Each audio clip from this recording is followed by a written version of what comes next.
Qual é o lado luz e o lado sombra do medo? É sobre isso que a gente vai falar hoje no quadro Sinto Muito. Oi, meu nome é Nádia Gomes e toda segunda-feira aqui no meu canal a gente reflete e se aprofunda na nossa relação com as nossas emoções, com os nossos sentimentos e automaticamente no nosso processo de autoconhecimento. A gente está nesse processo de falar um pouquinho sobre as nossas emoções e principalmente sobre o lado luz e o lado sombra de cada uma, já que luz e sombra está presente em absolutamente tudo aquilo que existe. Hoje, então, a gente vai falar do medo. Qual seria, então, o lado luz do medo na nossa vida? Ou seja, qual o presente que o medo nos entrega quando a gente para de sentir medo do medo e começa a trazer o medo mais para perto, para que a gente possa se apropriar, nomear e também sentir essa energia passar por nós. Eu falo que o medo, ele é um combustível para trazer mais clareza interna, para trazer mais questionamentos. O medo ajuda a gente a se preparar para situações que a gente está inseguro, porque quando a gente está sentindo medo,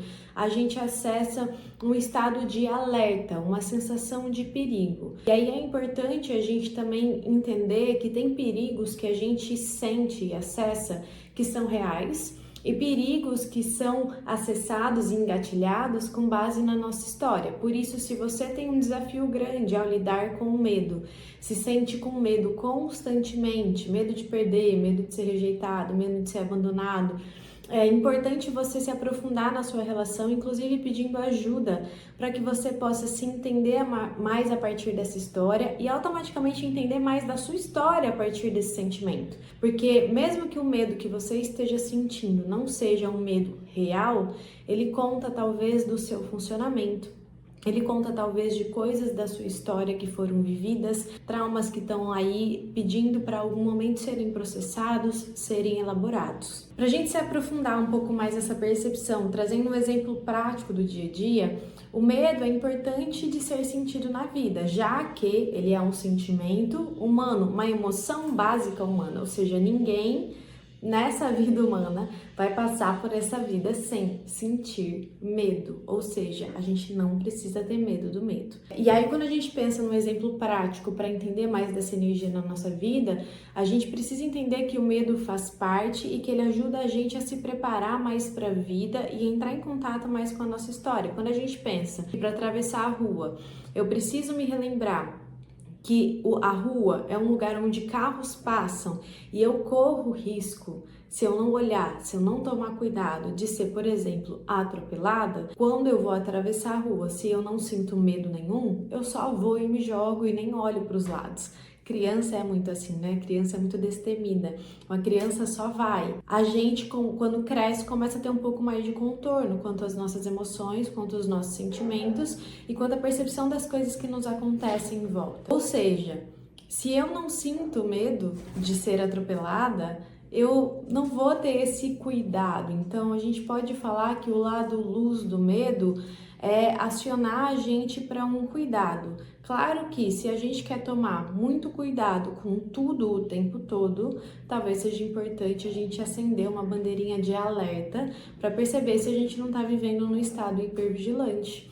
Que a gente também precisa entender que esse não é o estado natural, que tem um porquê da gente estar hipervigilante, então a gente não precisa se culpar ou se martirizar por isso, que isso conta mais da nossa história, do nosso funcionamento e da nossa vida, mas que perceber isso pode ajudar a gente, inclusive, a sair desse padrão ao longo da nossa vida, com ajuda, com processo terapêutico, com os nossos próprios processos de autocuidado, com coisas que vão ajudando a gente a integrar mais dessa percepção que a gente tem da vida, o que a gente teve, podendo abrir espaço para outras e novas perspectivas.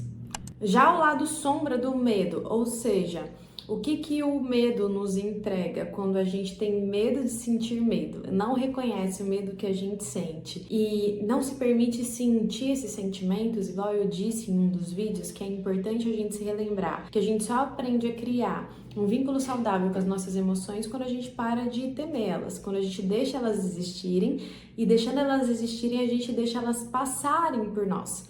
Se eu não deixo elas existirem, elas vão chegar e vão ficar aqui, porque eu tô negando algo que já tá, que já existe. É como se eu estivesse tentando empurrar uma porta onde tem alguma coisa entrando, sendo que aquilo tudo sou eu, ou seja, a coisa já está entrando. Então, O que acontece na nossa vida quando a gente se afasta dessa autorização de sentir medo e de deixar o medo passar por nós para que a gente também possa aprender através dele? Geralmente, quando a gente acessa esse lugar de ter medo de sentir medo e de não reconhecer o próprio medo, porque ele sim pode estar maquiado de várias outras questões, a gente pode sentir uma paralisia constante, uma dificuldade de sair do lugar. O medo em excesso gera um congelamento, onde a gente fica aqui esperando a coisa acontecer, esperando estar pronto para viver. É possível viver somente vivendo, então não tem como a gente querer tirar o medo da nossa vida para que a gente tenha coragem de fazer tudo que a gente deseja, né? O medo vai junto com a coragem, não é um ou outro, é um e outro. A coragem só existe, inclusive, quando a gente vai para a vida com o nosso medo de mãos dadas. Não quando a gente tenta minar ele da nossa vida ou quando a gente finge que ele não existe, fingindo que a gente é só corajoso. Se a gente é corajoso é porque existe medo. Quando não existe medo, não existe coragem.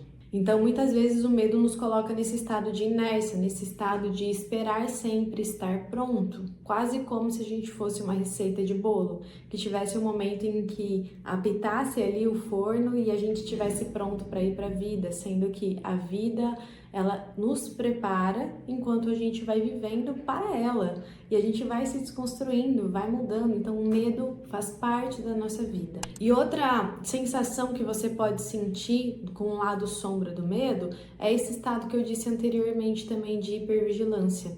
Então, ou a gente fica num estado de muito congelamento, né, não conseguindo fazer nada, ou a gente fica querendo fugir de tudo o tempo todo, inclusive daquilo que é bom. Lembrando que esses estados de luta, fuga, congelamento, eles fazem parte da nossa vida e que bom que a gente tem, né? Esses tempos eu fui passear com a minha cachorra e tinha um pastor alemão na rua, solto.